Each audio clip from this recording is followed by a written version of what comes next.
The countdown to training camp is on. So what did the Magic do or not do this offseason? The problems they might face with their starting lineup and the opportunity of 2025. Let's get back to 5 days a week here on Locked On Magic.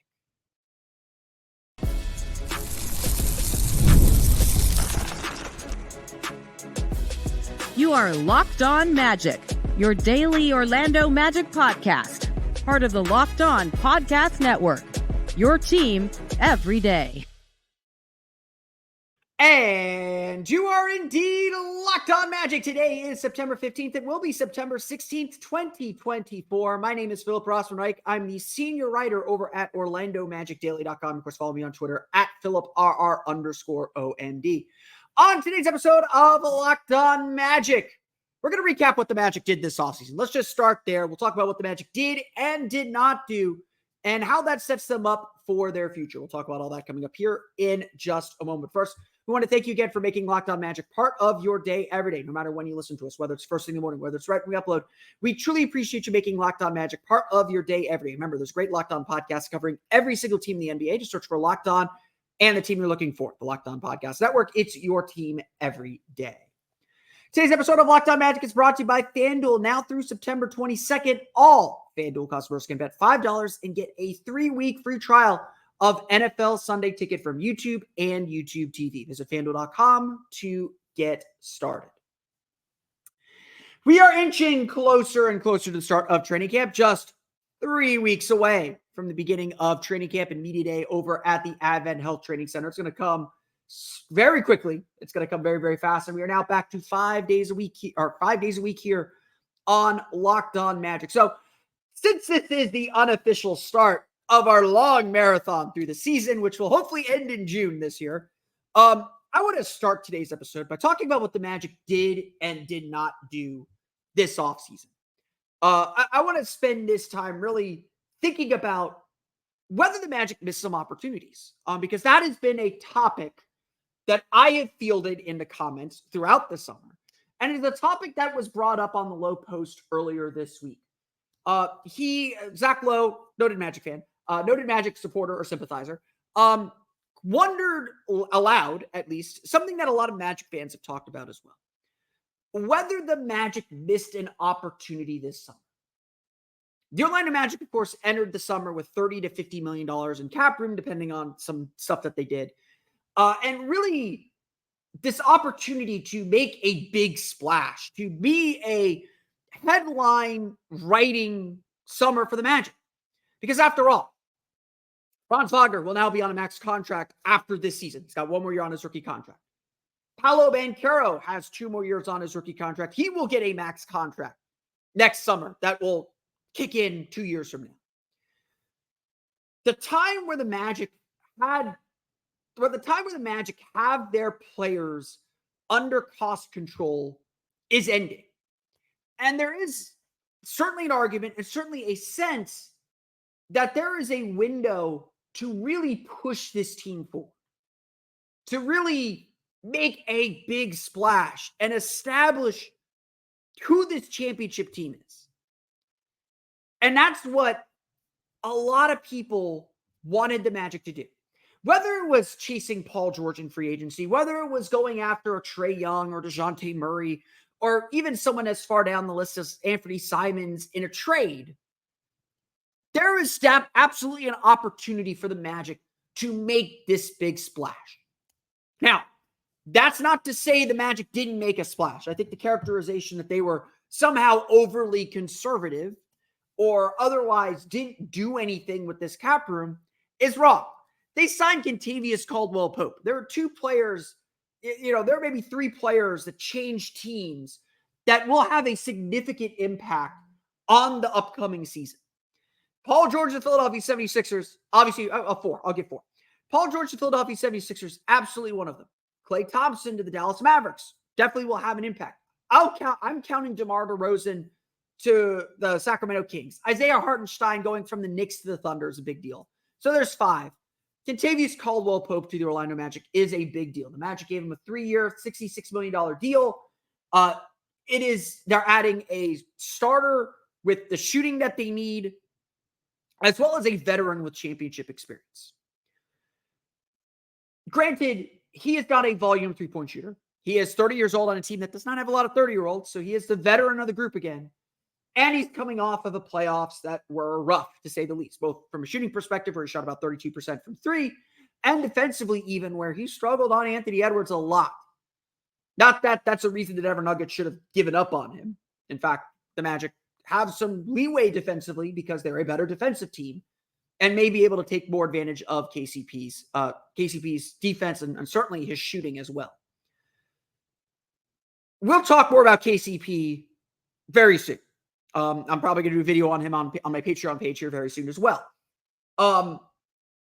KCP is going to transform the team. I talked a little bit about him last week too, if you want to hear about that as well. He is a significant move, but obviously he's not a needle mover. The Magic didn't win headlines for signing him, even if there's a lot of people that are like, I really like this signing. And in fact, the Magic, perhaps to some fan frustration, bet on continuity again. They bet on, we're going to bring back a lot of the same roster. We'll get better internally and go from there. Because after signing KCP, all they did was re-sign their own free agents. Bo Wagner, Goga Bitadze, Gary Harris. They renegotiate and extend with Jonathan Isaac. If there's a sense that this was an inactive summer for the Magic, it's because Kentavious Caldwell-Pope and Tristan da Silva are essentially the only two new players on the team. Out are Markelle Fultz, out are Joe Ingles, in our da Silva, in our KCP. And, we could argue that those might be better players, and the team is better. But that's oversimplifying what the Magic did. The Magic set themselves up for the next phase of their development. And it's not just that they kept a lot of the same players, and so they're expecting this continuity to help grow this team. As Jeff Weltman said early in the summer, you only stick with continuity if it's working. It's working for the Magic. Will it work again? I think it's fair to wonder if it will, but this is the point I want to make. The Magic are now more nimble to make changes to their roster. When that trade market pops back up, when the Magic are more certain with what they want to do, with who they want to be, and what they need to add to their roster, they are in a better position to make those trades now than they were in the summer. February, maybe there was more opportunity. I'm not going to sit here and deny that. But entering this offseason, the Magic had only, I believe, 4 contracts of $10 million or more. One of them was Paolo Banchero. It was actually 3. Jonathan Isaac and Wendell Carter were the other 2. Cole Anthony's kicking in, so there's your 4. The Magic, when they entered trade negotiations, and certainly they could absorb some extra cash into their cap room, so it wasn't like they weren't able to make trades. But if trades are how players move around the league now, and it's no longer about going out and clearing cap room to sign a big name free agent, if trades are how players move, the Magic are better positioned for trades. Because while they only had limited number of players to move in the trade market, if you looked at all the fake trades out there, they all involve Jalen Suggs. He's off the table. Magic aren't trading him. They all involve Wendell Carter. Well, unless you're getting a better center back, the Magic aren't trading Wendell Carter. Sorry, New Orleans. They involve Jonathan Isaac. The Magic aren't trading Jonathan Isaac. They're still so invested in him and believe in him and what he can do to change this team. But now the Magic have a few more players who fit that bill, who can bring back some real value. Entering the 2025 season, the Magic have gone from ending the season last year with 3 players making $10 million or more under contract for the next year to having 6 worth $10 million or more and 2 contracts worth $20 million or more. Kentavious Caldwell-Pope and Jonathan Isaac are those 2. Again, not likely to be traded, but still valuable pieces on top of that. What I'm saying is, now that the Magic are over the cap, and the Magic are, before we get to Jalen Suggs' extension, over the cap, over the projected cap for the 2026 season. So the Magic are now an over the salary cap team.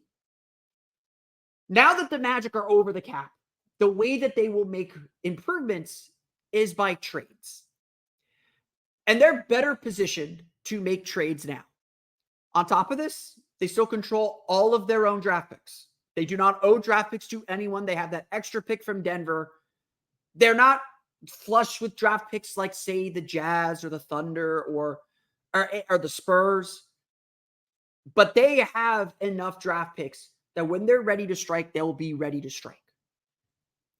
The reason why they probably didn't make that deal now is they really only have one shot at it.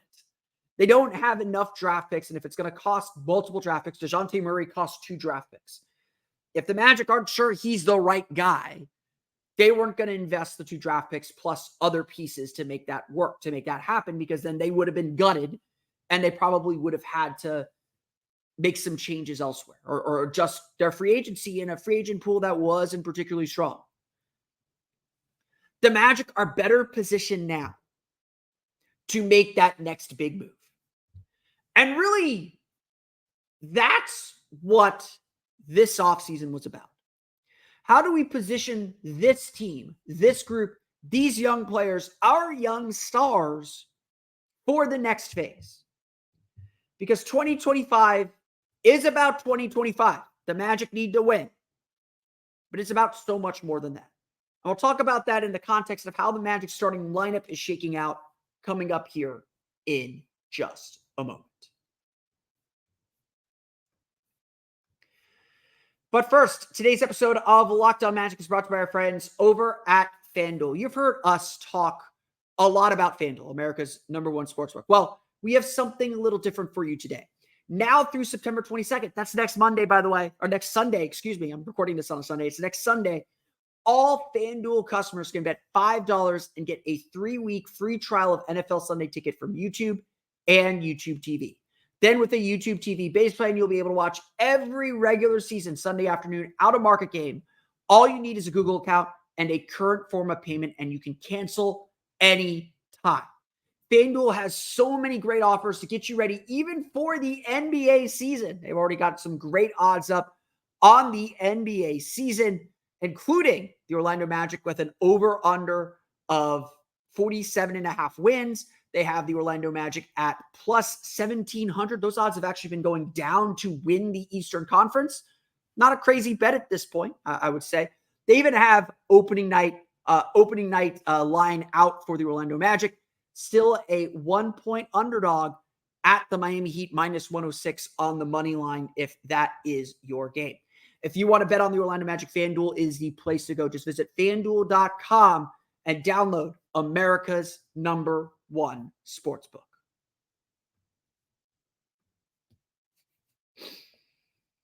We want to thank you for making Locked On Magic your first listen of the day. For your second listen, enjoy the Locked On NBA podcast. There is no offseason in the NBA, and Locked On NBA provides daily basketball analysis from national and local experts in 30 minutes or less. No one keeps you as informed and entertained as Locked On NBA. It's available on YouTube or wherever you get podcasts. It's all part of the Locked On Podcast Network, your team every day. Jeff Weltman, this is like the quote of the summer for me from Jeff Weltman. I do like my coachisms and my GM-isms, and I like to test what those things actually mean and hold it to it. And this quote really rung out to me. When Jeff Weltman was asked why sticking with so much of this Magic roster and so much of what we saw last year from this team, why believe in continuity, which has been a theme of his season, he said, well, continuity provides stability for a young roster to grow. Having the same coaching staff, having the same players, that gives a comfort level for young players to kind of explore and figure things out. But Jeff Weltman gave a little warning about continuity. You only stick with continuity if it's working. And clearly something the Orlando Magic are doing is working. They've gone from 22 to 34 to 47 wins over the last 3 seasons. And they made the playoffs and they got to game 7. I will sit here and say this today. This will be my first freezing cold take of the season. I think the Magic will hit a roadblock this year. And that's not necessarily a bad thing. I'm going to be real. I don't think it's a bad thing to hit a little adversity in this longer project. It's okay to learn where your faults are, to learn where the struggles are, where you have to improve. And if there's one thing I would 100% criticize this Orlando Magic front office for, and for what they didn't do this summer, is they didn't address why they lost in the playoffs. Your window is opening. I won't say the championship window's open, but the Magic are a competitive team now. Your window is open. The margins are very, very small. And you have to at least look and consider, why didn't we get out of the first round? It couldn't just be an experience. Certainly that was part of it. I think game one hit them a lot harder. I think it took them getting back home to the Kia Center to really get comfortable in the playoffs. Like game 1 and 2, the Magic looked a little starry-eyed. That first game especially, they looked very starry-eyed. And I think they found themselves a little late, but going on the road was really tough for their first playoff experience, but you got to go through it. You got to feel that. But when I look back at that playoff series, I know I broke it down this way. It felt like Paolo Banchero was banging his head against a wall. And that wall was Evan Mobley in the paint. And, early in the series, Jared Allen in the paint. And Cleveland was packing the paint and daring Orlando and daring someone else to beat them. And while Paolo did a heck of a job beating that defense in the first half of game 7, in the second half, his shooting started to cool off. And Franz Wagner and Jalen Suggs couldn't attack or couldn't find the answers. And, maybe it was just a bad game for both of them at the worst time. I'm not reading a whole lot into one game, but it's lingering there. It's undoubtedly a storyline for this team. The Magic needed a secondary playmaker. They needed someone to get Paolo some easy shots, to get Franz an easy shot, just to get the ball into the basket. They needed someone else who could attack and set Paolo up with the ball without using his dribble in his spots. Paolo Banchero was the point guard for the team during the playoff series. And while that showed incredible promise, it was something that held this team back. The Magic needed someone else to do that. And obviously they didn't solve it. A lot of what this season and advancement in this season is betting on are 3 things.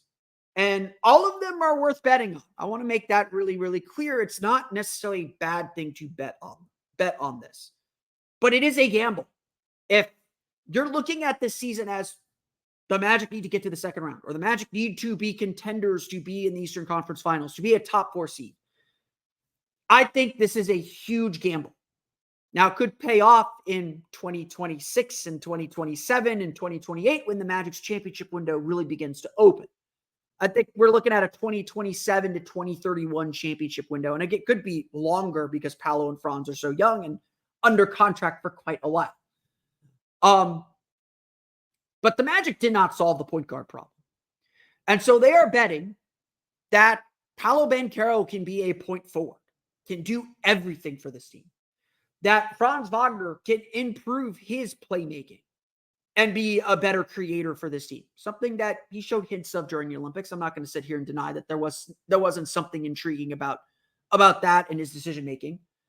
And they're most of all betting on Jalen Suggs being the point guard, being able to provide that secondary ball handling, getting back to around 4 assists per game like he was his rookie season when he was on the ball a whole lot more and given a lot more responsibility, but continuing to reduce his turnovers and his mistakes and understanding when the right time to attack the basket is. When you look at the Magic starting lineup, and the starting lineup is going to be this way for a little while. Jalen Suggs, Kentavious Caldwell-Pope, Franz Wagner, Paolo Banchero, Wendell Carter. All of those players are under contract for at least the next 2 seasons. Well, Jalen Suggs isn't, but he will be. Jalen Suggs will sign an extension that will have him on the team for at least the next 4 years. Paolo Banchero will sign his extension that will put him with the team long-term. Franz Wagner signed his max. Kentavious Caldwell-Pope's on a 3-year deal, relatively movable, but 3-year deal nonetheless. And Wendell Carter has 2 years left on his deal. He's extension eligible, I believe, starting in October. But he has a lot to prove. And so there's not a lot of shifting that's going to go on with the Magic starting lineup. If there's an opportunity to improve the center spot, I think the Magic might go for it. If Jalen Suggs is struggling at point guard, they may look to trade a KCP to try and find a little bit of help so that Suggs can slot over at the 2 guard. But for now, this is the experiment. This is the test. And really what the Magic are trying to do, and what they're trying to learn is the limits of their game, the limits of their best players. They're trying to see, well, can Paolo be a Luka Doncic light? I don't think he is, but stay with me. Can he be a Luka Doncic light who can be a big ball handler and creator? Can they be a Boston Celtics that don't need a true point guard, that can have a defensive-minded guard like a Jalen Suggs, who can handle the ball a little bit, but isn't really the initiator of the action or instigator of the action? Can they find a consistent third scorer to get them 15 points per game while Paolo's at 25 and Franz is at 22? And then probably most importantly, and we'll talk more about this on tomorrow's episode most likely, can Wendell Carter give the team the rebounding and interior grit that they need while being the same playmaker, passer, lever, fulcrum of the offense, as I like to call him, from the high post, as well as a shooting threat? The problem for the Magic is they are still wildly unbounded. We don't know this team's potential. And that's the part that makes 2025 and the next season so exciting. We'll talk about the opportunity the Orlando Magic have to do something really special this season, despite these flaws, despite these concerns, coming up here in just a moment.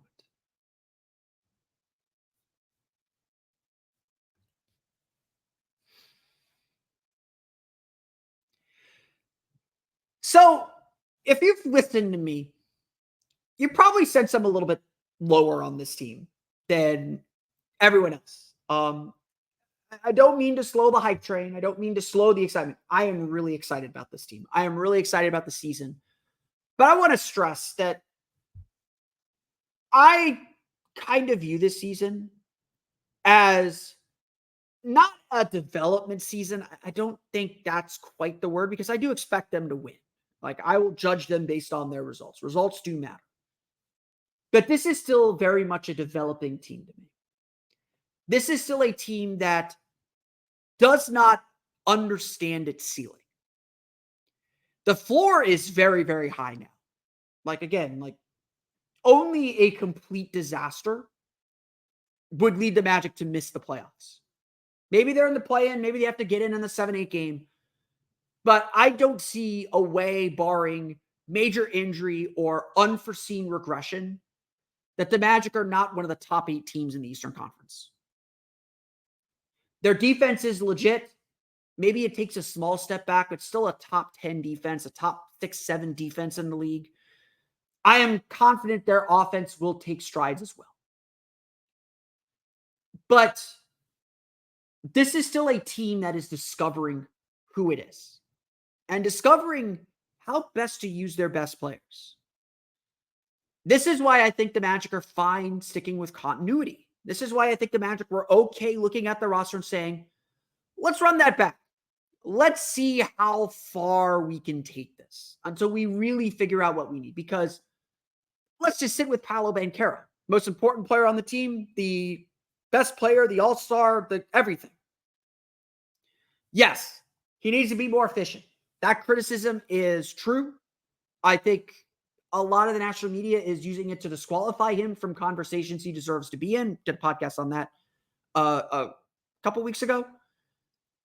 But he needs to be more efficient. I'm not going to sit here and deny that. But the Magic want him to be a playmaker. Well, how much of a playmaker can be? How much responsibility can you put on his shoulders and still be successful as a team? How far can he carry this team by himself? And then once you figure out how far he can go, what does he need to be successful? Can Franz Wagner, can Jalen Suggs supplement that? More importantly, how good is Paolo Banchero? Now, you listen to some of the national media, they'll ask how good is Paolo Banchero, looking back at what he's done already and saying, like, is that really good? Those of us who've watched him every game, when we say how good is Paolo Banchero, we're asking, how much better is he going to be? What stratosphere of the NBA is he going to reach?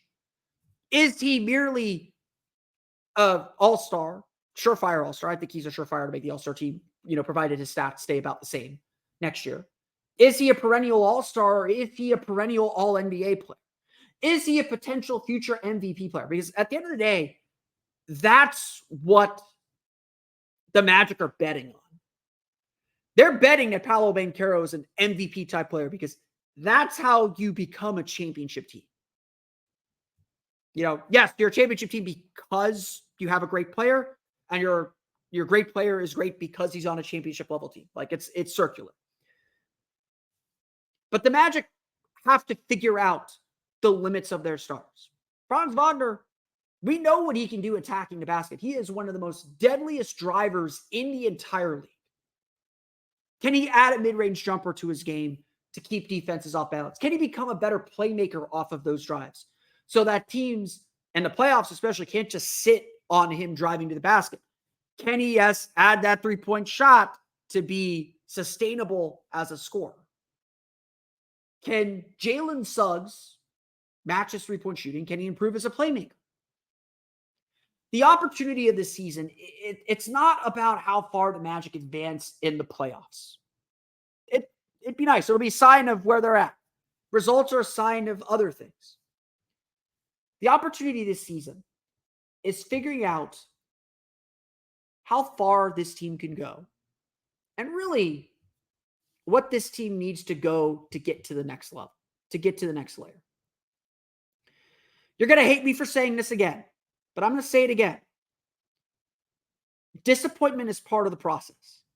I mentioned that after Germany lost in the bronze medal game to Serbia. And you could see how frustrated Franz Wagner and the German team were. It's a tight group, very much similar to the Magic. Very tight group, been through a lot, experienced a lot of success together, experiencing disappointment, experiencing heartache, experiencing not meeting expectations.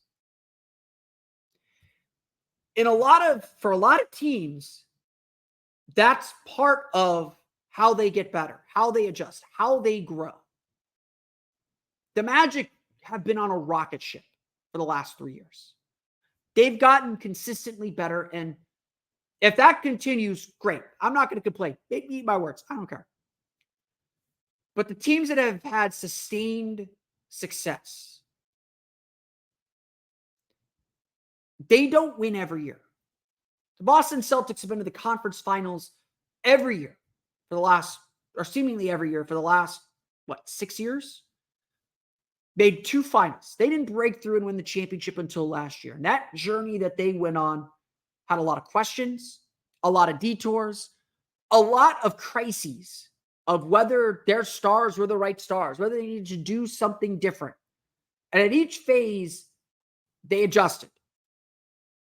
They looked at who they were and looked at who they are and what they believed in, and they worked around that. They formed a roster around it until they finally hit the jackpot. The Magic, I think, have a philosophy.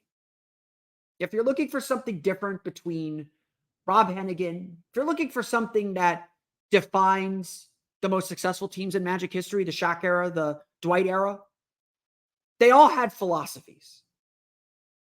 Mostly, big man, surround that big man with shooting. This team has a different philosophy, obviously, because they don't have a dominant center, but they have a philosophy. And they've been very meticulous about finding the right people, both coach and players, to fit that philosophy. Jokingly, they've pursued that philosophy at times. But the opportunity of 2025 is to test how far that philosophy can go. To test how far their players are and how far along they are, and how they handle expectation for the first time. How they handle perhaps failure for the first time, failing to live up to expectations, and what they are made of to respond to that. Losing in Game 7, let's be clear. The way they lost in Game 7 was great, because that was a failure for them. They should have won that game. I'm not going to sit and pretend otherwise. I was in that building. I heard the Magic fans behind the bench cheering as that Cleveland crowd was silent. The Magic know they let one go. And that's painful. As much as they bounced back pretty quickly on media day to talk glowingly about their future, I hope that every single one of those players that was on the floor at Rocket Mortgage Fieldhouse, 4 months ago now, remembers that feeling. I'll pull the video up. I got the video on my phone. I will pull that video up of watching those guys walk back to the locker room, knowing they accomplished so much, but knowing they let one go. The hope is that they understood that, yes, last season was a breakthrough. But last season was a failure too. They did not accomplish a goal they could have achieved. And now the opportunity is to show us, how do you respond to that? Now the opportunity to show us, how do you grow from that? And maybe that makes them a better team. Maybe they hit their ceiling as a group. The continuity finally hits its roadblock. And the Magic needs something more to break through. And they have to find and figure out what that more is. A lot of us can guess point guard. A lot of us can guess more three-point shooting. A lot of us can guess that. This team is young enough to improve on that internally for now. But pretty soon they will have to break that ceiling. And maybe stretch a little bit far off the ladder to the point where they may fall off to get there. But that's what they will prove in 2025. That's what's on the line here this season. And it's going to be, it sounds gloomy and doomy and terrible and dour, and it's not. It's going to be so exciting to watch this team grow up. It's going to be so exciting to watch this team know how good it can be and strive to be better and struggle at times to be better. It's going to be so much fun because the next phase is going to be so much fun. This team is good. This Magic team is really good. Everyone understands how good this team is. This season, this 2025 season, the Magic need to show hints of how good they will be and what they need to do to get there. I want to thank you all again for listening to today's episode of Locked On Magic. Of course, find me on Twitter at @PhilipRR_OMD. Subscribe to the podcast and Apple Podcasts, Stitcher, TuneIn, Himalaya, Google Play, Spotify, Odyssey, and all the fun ways to know podcasts to your podcast-enabled listening device. For the latest on the Orlando Magic, be sure to check out OrlandoMagicDaily.com. You can find us there on Twitter at @OMagicDaily. And for even more Orlando Magic content, be sure to check out my Patreon page, the Orlando Magic Hub, at patreon.com/Orlando Magic Hub. As always, thank you for your support. Now that you're done listening to me, be sure to check out the Locked On NBA podcast, where the local experts keep you updated daily on all the biggest storylines ahead of the season. Find Locked On NBA on YouTube or wherever you listen to podcasts. That's going to do it for me today, though. On our next episode of Locked On Magic, we're going to begin player outlooks. Long-promised player outlooks are finally coming. We'll chat about Wendell Carter and the challenge ahead for him on tomorrow's episode of Locked On Magic. But until then, for Orlando Magic Daily and Locked On Magic, this has been Philip Rossman-Reich. We'll see you all again next time for another episode of Locked On Magic.